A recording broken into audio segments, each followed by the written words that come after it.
আসসালামু আলাইকুম। আজকে কনস্ট্রাকশনের আরেকটি ত্রুটির বিষয়ে কথা বলবো, যেটি ছাদ ঢালাইয়ের পরে অনেকেই ফেস করে থাকেন। তো চলুন ত্রুটিটি দেখে নেওয়া যাক। অনেকে জানতে চান ছাদ ঢালাইয়ের পরে এমন ফাটল কেন হয় এবং তার প্রতিকার কী। এই ধরনের সমস্যা সাধারণত কয়েকটি কারণে হয়ে থাকে। তার মধ্যে অন্যতম হলো অতিরিক্ত তাপমাত্রায় ঢালাই করা, অর্থাৎ যখন খুবই গরম থাকে সেই সময় ঢালাই করা।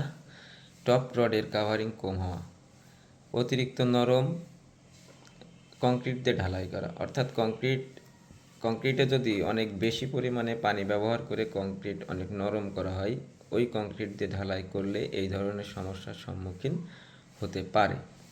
আরেকটি কারণ থাকতে পারে যে কংক্রিট ওদের দ্রুত শক্ত হওয়ার জন্য, অর্থাৎ শক্তি অর্জনের জন্য বিভিন্ন ধরনের কেমিক্যাল ইউজ করা। সেই ধরনের কেমিক্যাল ইউজ করলেও দ্রুত শক্ত হওয়ার কারণে যে সংকোচন হয়, সেই সংকোচনের কারণেও এই ধরনের ফাটল হতে পারে। এছাড়াও শাটারিং সরে যাওয়া সহ আরও অনেক কারণ আছে, যে সকল কারণে এই ধরনের ফাটল বা ক্র্যাক দেখা যেতে পারে।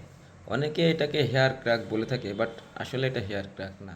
এই ধরনের ফাটল প্রতিরোধের জন্য আমাদের কি করণীয় আছে সেই বিষয়ে এখন আলোচনা করি। ছাদ ঢালাইয়ের পূর্বে ছাদের নিচের খুঁটি চেক করতে হবে এবং শক্ত কাঠের উপরে অথবা ইটের উপরে স্থাপন করতে হবে, যেন ছাদ ঢালাইয়ের সময় তা স্যাগ না করে বা বসে না যায়।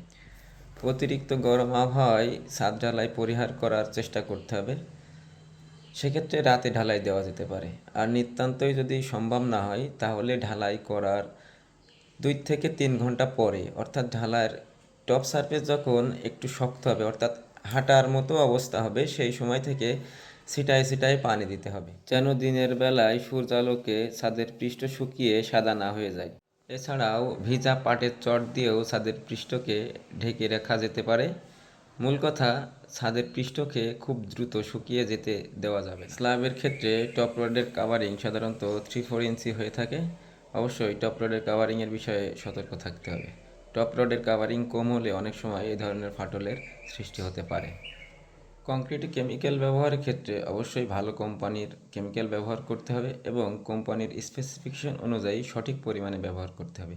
অনেক সময় আমরা মনে করি বেশি কেমিক্যাল দিলেই শক্তি অনেক বেশি হবে, সেটা আসলেও ঠিক নয়। অতিরিক্ত কেমিক্যাল ব্যবহারের ফলেও এই ধরনের ফাটল দেখা যেতে পারে। আর এই ধরনের ফাটল যদি কারো ছাদে হয়েই থাকে, তাহলে হালকা করে গ্রাউটিং দিয়ে ওই ফাটলগুলো বন্ধ করবেন এবং হালকা হালকা পানি ছিটিয়ে দিবেন এবং ছাদ সম্পূর্ণ শক্ত হলে চারিদিকে বালি বাদ দিবেন এবং পানি ভরাট করে দিবেন। আশা করি এই সমস্যা সমাধান হবে। এই ধরনের ভিডিও পেতে ফলো দিয়ে পেজের সাথেই থাকুন, আর ভিডিওটি প্রয়োজনীয় মনে হলে শেয়ার করে অন্যকে দেখার সুযোগ করে দিবেন। ধন্যবাদ সকলকে।